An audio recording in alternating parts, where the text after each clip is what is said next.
Hello সবাইকে, কেমন আছো সবাই? আমি মানবিকা ঝাড়খণ্ড থেকে নিয়ে এসেছি একদমই ছোট্ট একটা ভিডিও।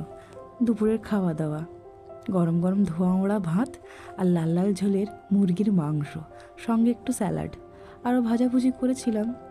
এখন ভাতগুলো বেড়েছি ছেলের জন্য আর ছেলের বাবার জন্য, ওরা দুজন খাক। মেয়ে তো স্কুল থেকে এখনও আসেনি, ও এলে তারপরে আমি আর ও খাবো। আজ একটা মাস পর আমাদের বাড়ি মাংস রান্না হলো।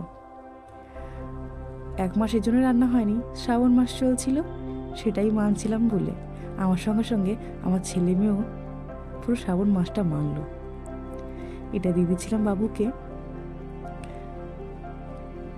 একটু পেঁয়াজ, শসা, টমেটো। আজ মাংস দেখে কেউ আর অন্য কিছু খায়নি, সবাই মাংস দিয়েই ভাতটা খেলো। ছেলেকে আরেকটা পিস মাংস দিয়ে দিচ্ছিলাম। এটা দিয়ে বাটিটা দিয়ে এবার একটু শসা আর পেঁয়াজ দেবো। টমেটোটা দিই না ওকে, আর ও খায় না।